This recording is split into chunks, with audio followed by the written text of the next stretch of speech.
저는 오늘 본문의 말씀을 가지고 감출수록 커지는 죄, 이런 제목으로 하나님 말씀을 증거하도록 하겠습니다.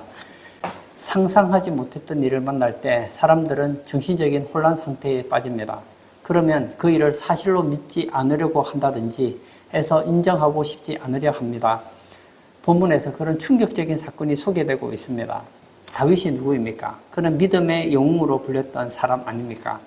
그런 다윗이 오늘 본문에 보면 간음과 살인죄를 범하였다는 내용입니다. 다윗이 왕이 되고 계속 승리하는 삶을 살았어요. 그런데 오늘은 곤두박질하고 사망의 덫에 걸리는 모습을 보여줍니다. 이 다윗의 범죄가 우리에게 큰 충격을 주는 이유가 무엇일까요? 그것은 다윗이 범한 죄가 끔찍하기 때문이 아닙니다. 고대 왕들에 비하면 다윗이 행한 이런 죄는 대수롭지 않게 넘어갈 수도 있을지 모릅니다. 다윗의 범죄가 우리에게 충격적인 것은 그런 일을 절대로 범하지 아니할 것이라고 알고 있던 사람이 범죄했다는 것입니다. 다윗은 하나님에 맞는 사람이었어요.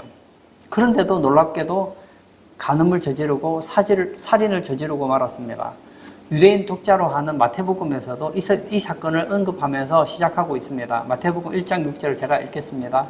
이새는 다윗 왕을 낳으니라. 다윗은 우리아의 아내에게서 솔로몬을 낳고, 그냥 다윗은 솔로몬을 낳고 이렇게 해도 되잖아요. 근데 이렇게 해도 전혀 전체적인 흐름에서 부자연스럽지 않습니다. 그런데 굳이 다윗이 우리아의 아내를 통해 솔로몬을 낳았음을 밝히고 있습니다. 무엇을 말하고 싶은 것일까요? 유대인들이 그처럼 영웅으로 떠받드는 다윗도 죄인이라는 겁니다. 그의 한계를 보여주는 것이죠. 다윗이나 우리나 모두 두 가지 전쟁을 치르고 있고 두 가지 전쟁에 직면해 있습니다. 하나는 눈에 보이는 적과의 전쟁이요, 다른 하나는 눈에 보이지 않는 적과의 전쟁입니다. 다윗은 눈에 보이는 전쟁에서는 승리를 거두었습니다. 수많은 전쟁에서 승리했습니다. 그러나 눈에 보이지 않는 정욕과의 전쟁에서는 이기지 못하고 패배합니다. 무서운 죄를 짓고 살인까지 하게 됩니다. 그러므로 우리는 조심해야 됩니다. 영적으로 건강했던 다윗이 덫에 걸리듯 누구라도 함정에 빠질 수 있다는 겁니다. 그래서 고린도전서 10장 12절에는 그런즉 선줄로 생각하는 자는 넘어질까 조심하라 경고하고 있습니다. 누구도 큰 소리 칠 수 있는 사람은 없다는 거예요. 큰 소리 치기보다는 늘 깨어 있어야 합니다. 오늘 본문을 통해서 몇 가지 교훈을 받고자 합니다. 첫 번째는 범죄의 원인과 진행입니다. 1절을 제가 다시 한번 읽어볼까요? 그 해가 돌아와 왕들이 출전할 때가 되매 다윗이 요압과 그에게 있는 그의 부하들과 온 이스라엘 군대를 보내니 그들이 암몬 자손을 멸하고 랍바를 에워쌌고 다윗은 예루살렘에 그대로 있더라. 지난 10장에 보면 이 암몬과 전쟁이 있었죠. 해가 바뀌고 이제 비가 오지 않는 건기가 되었습니다. 이 10장에서는 암몬과의 전쟁이 무기로 말미암아 중단되었다가 이제 전쟁을 할 수 있는 새로운 해가 돌아왔습니다. 그런데 여러분, 지난주에 봤듯이 다윗과 암몬의 전쟁은 이미 10장에서 보았던 것처럼 문제가 되지 않습니다. 걱정스러운 전쟁이 아니었습니다. 1절에서 보면 이스라엘 군대가 암몬의 수도 랍바를 에워싸고 있으며 승리는 시간 문제였습니다. 전쟁에 이기는 건 아무것도 아니에요. 그런데 다윗은 이때 무너집니다. 잘 될 때 조심해야 됩니다. 1절 하반절을 제가 한번 읽어볼까요? 다윗은 예루살렘에 그대로 있더라. 모두 전쟁터에 나갔습니다. 그러나 다윗은 예루살렘에 편안히 있습니다. 편안할 때 조심해야 돼요. 편안할 때 사탄은 틈을 노립니다. 예전에는 다윗은 생사를 오고 가고 있었죠. 그러나 이제는 다윗을 대항하던 세력들이 질이 멸렬했습니다. 이제 칼을 들고 싸울 상대도 별로 남지 않았습니다. 많은 나라가 다윗 앞에 굴복하고 조공을 바치기 시작했습니다. 이스라엘 나라는 점점 강해졌습니다. 이제는 다윗의 권위에 도전할 수 있는 사람은 없습니다. 바로 그때 안일에 빠지며 자기 만족에 빠지며 행복에 도취되어 영적으로 무너졌던 거예요. 다윗이 범죄하는 상황을 한번 2절을 한번 볼까요? 저녁 때에 다윗이 그의 침상에서 일어나 왕궁 옥상에서 거닐다가 그곳에서 보니 한 여인이 목욕을 하는데 심히 아름다워 보이는지라. 지금 다윗이 일어났는데 언제 일어났다고 합니까? 저녁 때에 침상에서 일어났다고 했습니다. 여러분, 저녁에 일어났다는 것이 무슨 얘기일까요? 늦게 잤다는 거예요.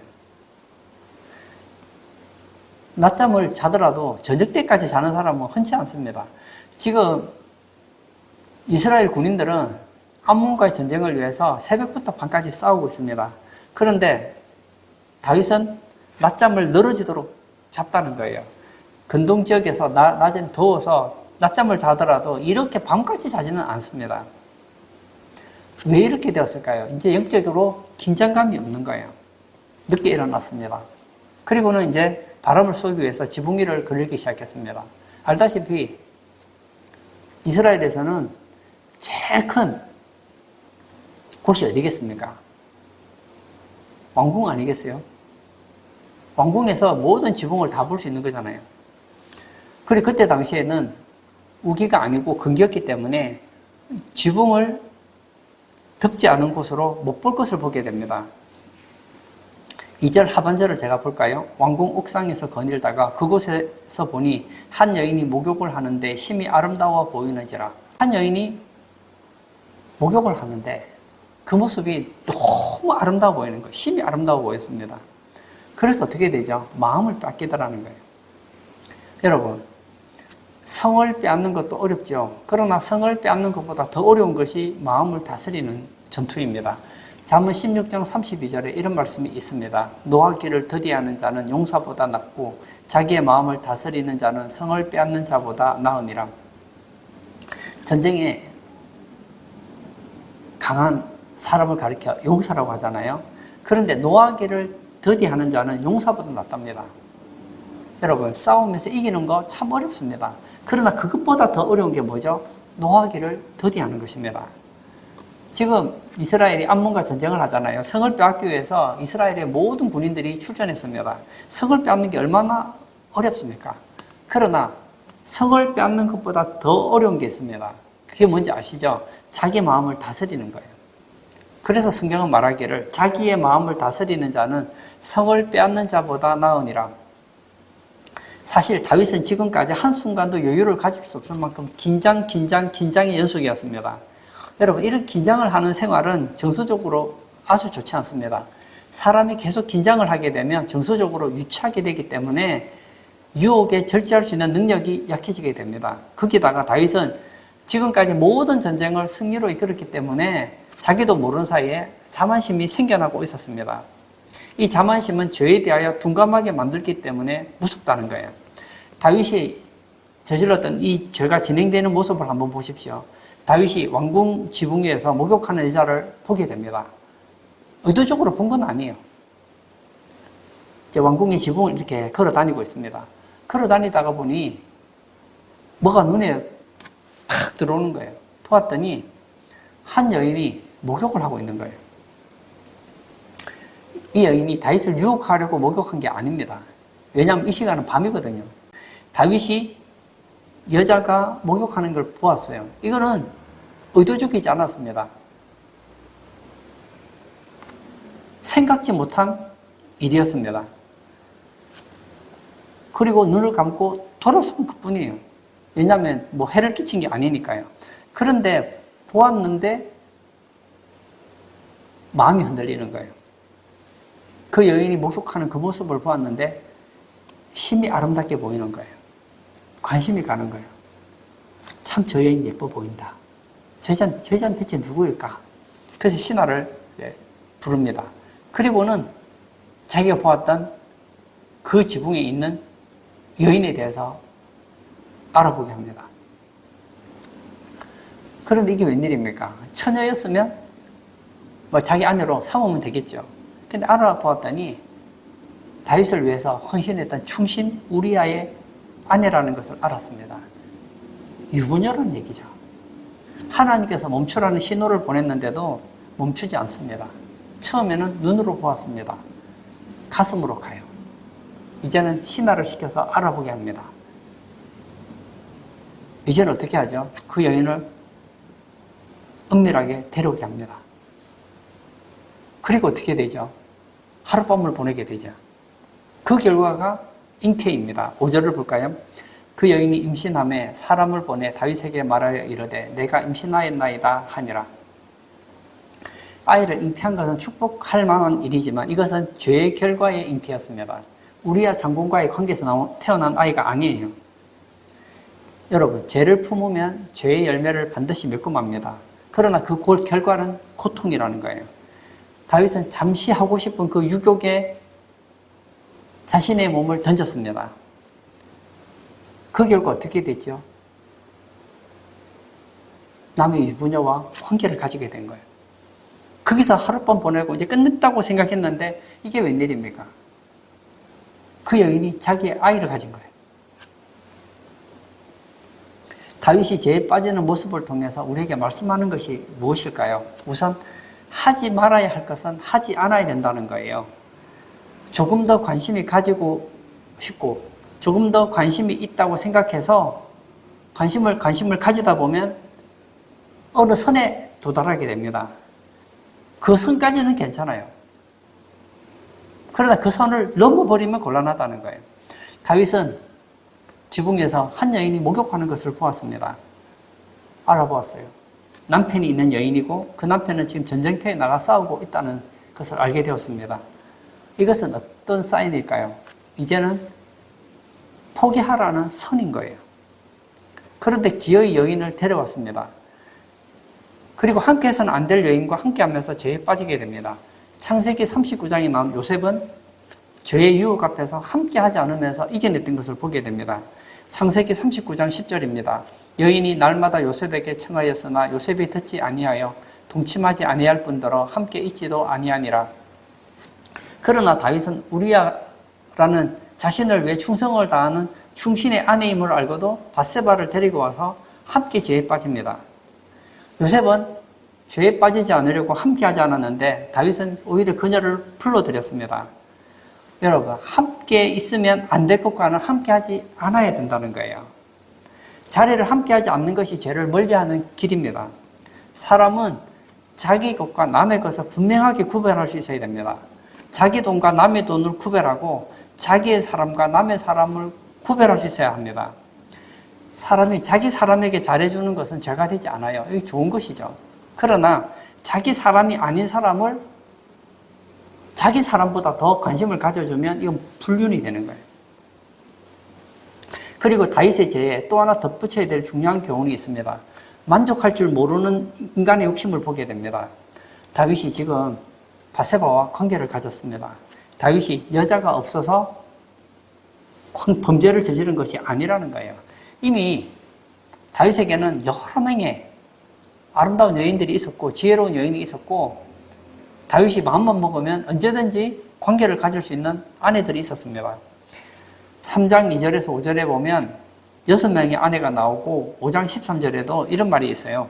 다윗이 헤브론에 올라온 후에 예루살렘에서 처첩들을 더 두었으므로 아들과 딸들이 또 다윗에게서 나니. 무슨 얘기입니까? 지금 다윗에게는 아내가 많았다는 거예요. 그뿐만이 아니죠. 그 왕궁에 다윗을 섬기는 처녀들이 얼마나 많습니까? 솔로몬을 보세요. 그가 원하니까 1000명이나 아내를 얻잖아요. 다윗은 그렇게 얻으면 안 됩니까? 되죠. 자기와 관계를 가져도 되고 자기 아내가 될 수 있는 예쁜 여자, 젊은 여자, 착한 여자, 똑똑한 여자, 뭐 키 큰 여자, 날씬한 여자, 뭐 뚱뚱한 여자 얼마든지 있습니다. 그런데 사랑해서는 안 되는 사람, 관계를 가져서는 안 되는 여인에게 관심을 가지는 거예요.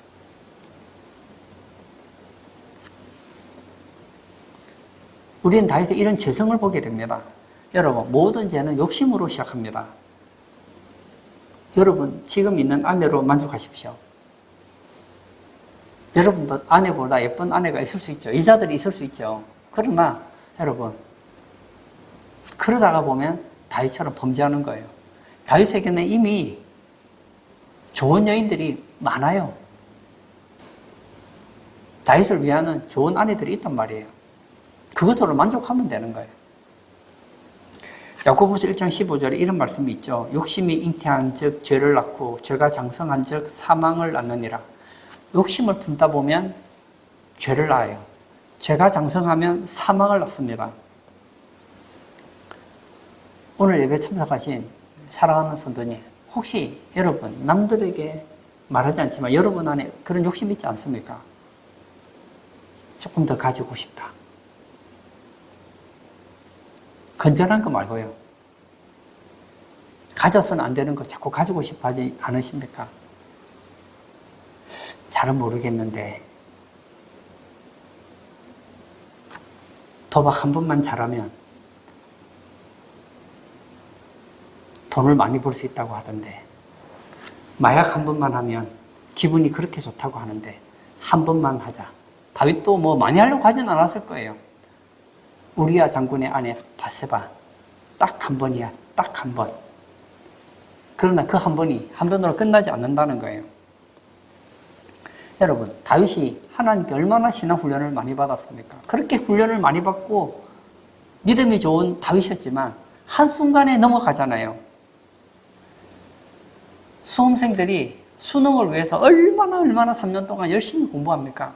그렇게 공부하는데 시험 치는 당일에 컨디션이 안 좋으면 어떡합니까? 제가 예전에 한 남학생이 있었어요. 고등학교 다닐 때 공부를 그렇게 잘했어요. 그런데 수능을 치는 날 컨디션이 너무 안 좋은 거예요. 막 머리가 지끈지끈하고 막 약을 먹어도 약이 안 듣는 거예요. 너무 막 머리가 지끈지끈하고 공부가 안 돼서 시험을 보려고 하는데 문제지를 잘 풀지를 못하겠더라는 거예요. 문제를 잘 풀지를 못했어요. 그래서 학교에서 야, 네가 서울대학을 안 가면 누가 가겠냐 했는데 성적이 너무 형편없이 된 거예요. 그리고 나서 1년 동안 학원을 다녔는데 이게 웬일입니까? 얼마나 공부를 잘하는지 학원에서 돈을 받으면서 학원을 다녔어요. 이번에는 된다. 했는데 시험을 치는데 막 복통이 또 일어난 거예요. 막 배가 부글부글 끓는 거예요. 그래서 또 시험 또 망쳐버린 거예요.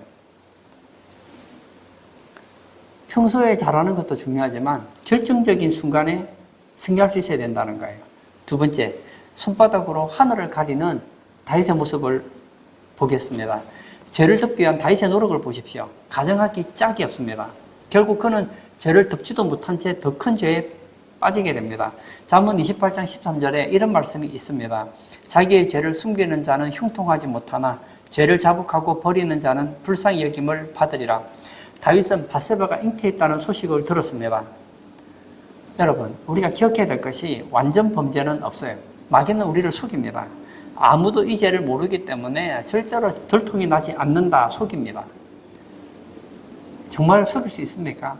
여러분, 다윗이 바세바와 간음한 거 여러분 모르십니까? 아마 그때 다윗은 생각했겠죠. 자기가 시켰던 그 신하 한 사람, 그 신하는 입이 무거워요. 바세바와 나만 입 다물면, 우리 세 사람만 입 다물면 아무 문제 없을 줄 알았어요. 어떻습니까? 성경 보는 사람은 다 알잖아요. 딱 한 번만. 이게 사람을 잡는 거예요. 여러분, 완전 범죄는 없습니다. 제가 좋아하는 말이 있어요.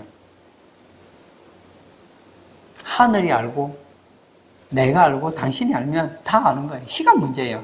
예수님께서 누가복음 12장 3절에 이런 말씀을 하셨습니다.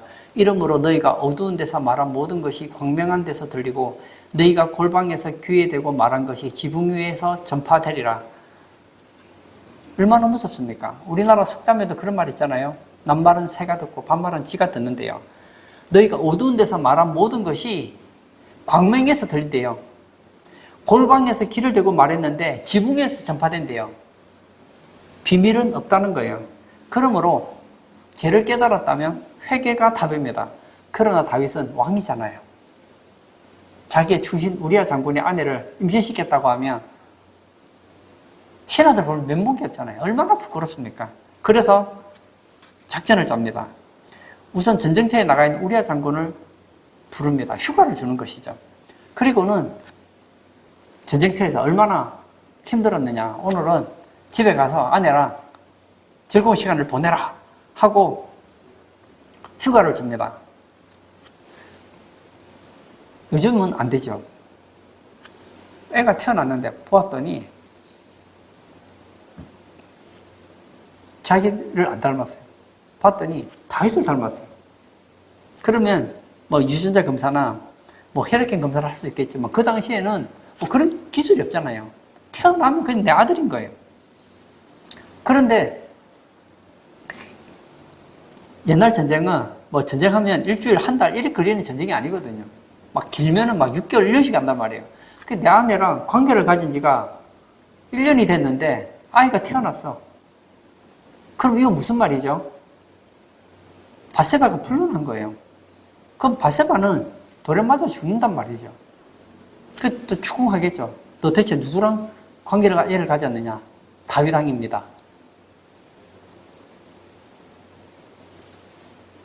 이 사실을 숨기기 위해서 어떻게 하죠? 우리아 장군으로 하여금 바세바와 하룻밤을 보내게 집으로 보냅니다. 그런데 다윗의 이 시도가 실패한 거예요. 우리아 장군은 생각보다 책임감과 충성심이 강한 사람이었습니다. 왕이 집에 가서 발을 씻고 자라고 하는데 집에 가지 않습니다. 왕궁문에서 신하들과 함께 잠을 잡니다. 여호와의 법궤가 진중에 있고 모든 이스라엘 백성들이 전쟁터에서 싸우고 있는데 어떻게 혼자 집에 가서 먹고 마시고 처와 잠을 자겠느냐고 그는 거절했습니다. 이 우리아 장군이 좀 순전했으면 좋았을 텐데 얼마나 충성심이 있고 성실한지 다윗의 생각대로 안 되는 거예요. 이 정도 되면 깨달아야죠. 내가 잘못했다. 이런 충신의 여인을 건드리다니 우리아 장군 내가 죽을 죄를 지었네 하고 사과를 하고 하나님께 회개를 했어야 되는데 다윗은 통회하기는커녕 전략을 또 바꿉니다. 맨정신으로는 우리아 장군이 집에 안 가니까 어떻게 하죠? 이제는 술을 먹이는 거예요. 그래서 막 술 취하도록 먹인 거예요. 아마도 술 취하면 정신이 없으니까 예쁜 내 아내 보고 싶다 하고 집에 갈지도 모르겠어요. 그래서 술을 먹였는데 이게 웬일입니까? 술을 그렇게 마셨는데도 집에 안 가는 거예요. 우리아 장군은 집에 들어가야 할 때와 들어가지 않을 때를 분별했습니다. 다윗이 피가 마르는 거예요. 얘는 술 마신다고 되는 것도 아니고 휴가를 준다고 되는 게 아니구나. 그래서 마지막 카드를 씁니다. 우리아 장군의 손에 요압에게 보내는 편지를 들려보냅니다. 근데 그 편지가 자신을 죽이라는 내용인 거예요. 그 편지에는 우리아를 맹렬히 싸움에 앞세워두고 너희는 뒤로 물러가서 우리아가 죽도록 하라. 이런 내용이 담겨 있는 거예요. 다윗이 신하의 아내와 간음한 것도 큰 죄입니다. 그런데 그 죄를 은폐하기 위해서 살인을 계획하고 살인하도록 하는 것은 하나님 앞에서 무시무시한 죄였다는 거예요. 한번 죄의 노예가 된 다윗의 눈에는 더 이상 보이는 것이 없는 거예요. 그 죄를 숨기고 싶은 거예요. 그 죄를 숨기려고 하다 보니 더 죄를 많이 지게 된 거예요. 여러분, 죄는 맹독성이 있습니다. 독이 한번 몸에 들어가면 막 퍼지는 것처럼 죄가 한번 활약하기 시작하면 그 죄가 급진적으로 늘어난다는 거예요.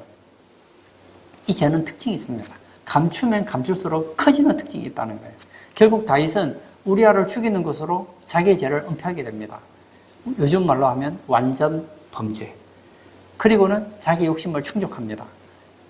자신의 충성된 장군 우리아, 그의 아내가 과부가 됐잖아요.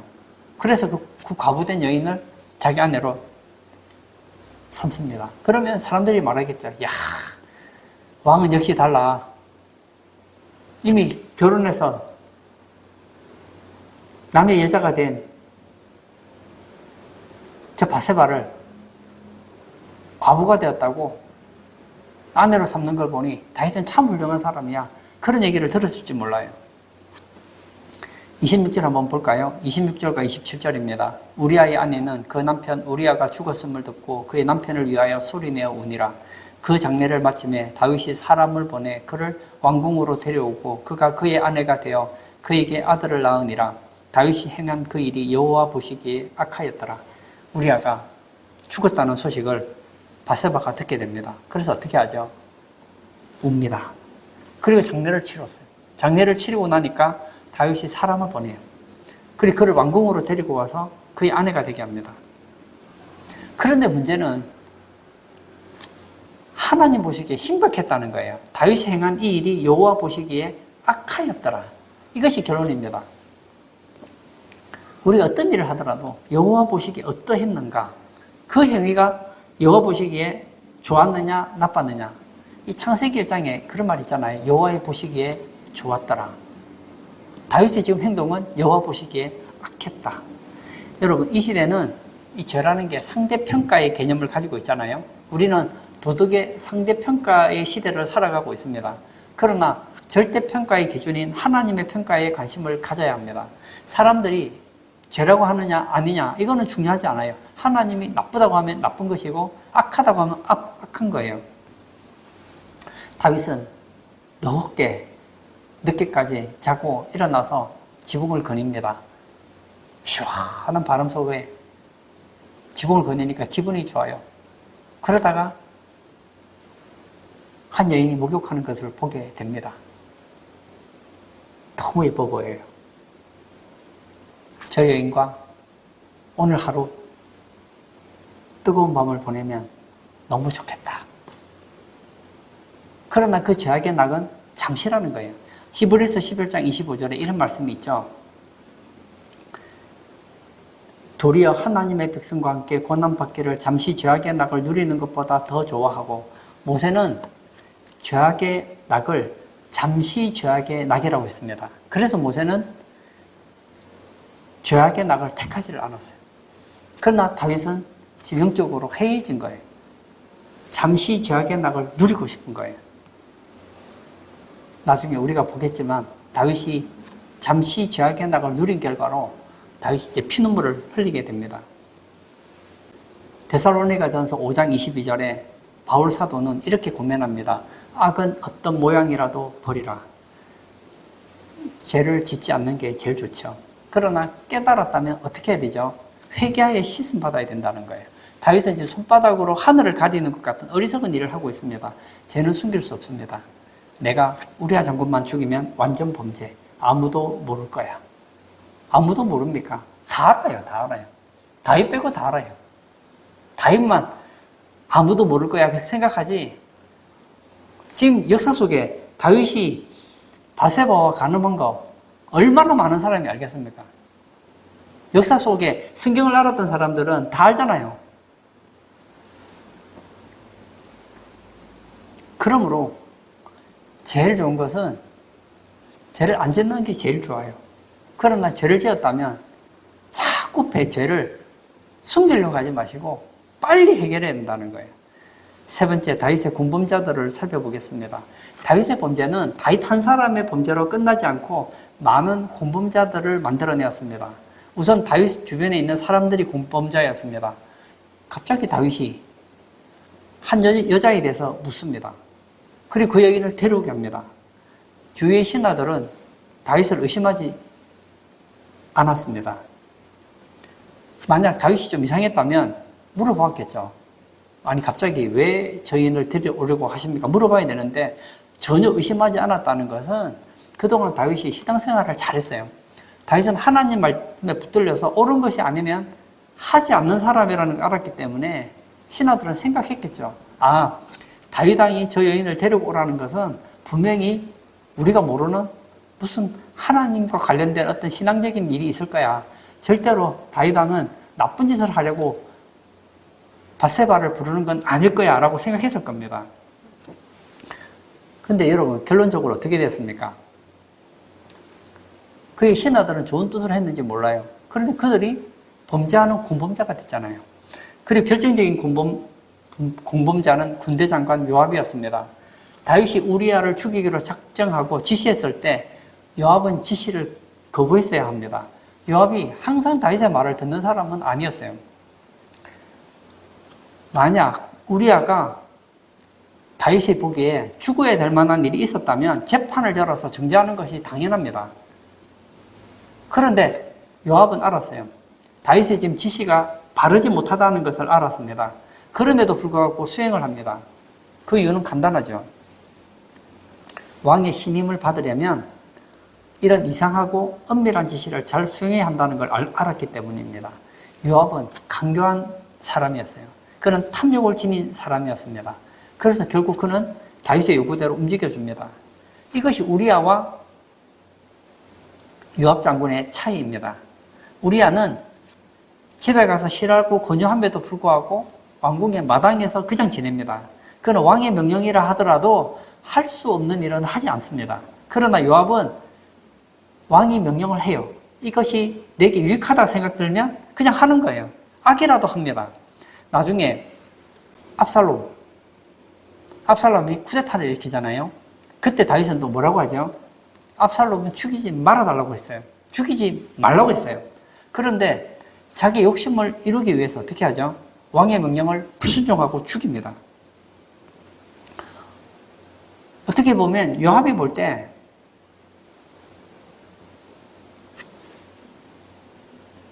우리아는 부담스러운 존재인 거예요. 회사에 내가 부장이에요. 근데 내가 좀 불법적인 일을 좀 하려고 하는데 내 밑에 있는 이 과장이 너무 스탠다드인 거예요.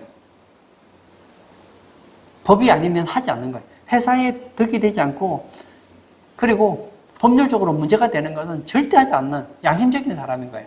그럼 어떤 생각이 들까요? 내가 좀 회사에 돈을 좀 횡령하고 싶은데 이런 직원이 있으면 못 하잖아요.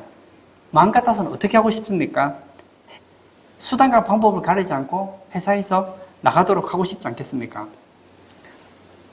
그래서 왕의 지시를 따랐는지도 모릅니다. 우리아는 왕의 앞에서도 선악을 구분합니다. 그러나 요압은 선악보다 무엇이 유리한가를 생각합니다. 나중에 요압은 다윗이 늙었을 때에 아도니아 편에 섰다가 심판을 받아 죽고 맙니다. 결론을 짓고자 합니다. 다윗의 범죄 사실이 우리에게 말하는 것이 무엇일까요? 아, 다윗이 범죄했구나. 그도 간음을 했구나. 그도 살인했구나. 그게 아니에요. 누구나 범죄할 수 있다는 거예요. 죄를 잘 짓도록 시험받은 사람은 없다는 거예요. 다윗과 같이 믿음 좋고 신앙생활을 잘하고 하나님의 뜻을 앞세우는 다윗도 넘어질 수 있다는 거예요. 우리는 예수님을 믿고 죄의 권세로부터 해방된 것은 사실입니다. 그러나 우리 안에는 여전히 죄성이 남아있어서 싸워야 된다는 거예요. 우리 안에는 죄를 지을 욕망, 죄를 지을 행동, 죄를 지을 환경이 늘 우리 앞에 있다는 거예요. 그래서 우리는 환경을 잘 보아야 합니다. 혹시 내 환경이 죄를 지을 환경은 있지 않는가? 만약 제가 친구들과 함께 불법 도박장에 자꾸 가요. 그러면 도박할 확률이 높아지겠죠. 제가 사람들과 함께 술집에 자꾸 가면 술을 마실 가능성이 많아지겠죠. 제가 마약하는 사람들의 그 무리에 섞이면 마약을 할 확률이 높아지겠죠. 처음부터 내 신앙에 방해가 되는 요소들은 끊어버리는 것이 좋다는 거예요. 시편 1편에 이런 말 있죠. 복 있는 사람은 죄인들의 꾀를 따르지 않는답니다. 죄인의 길에 서지 않는답니다. 오만한 자들의 자리에 앉지 않는답니다. 처음부터 그런 사람들과 멀리 해야 되는 거예요.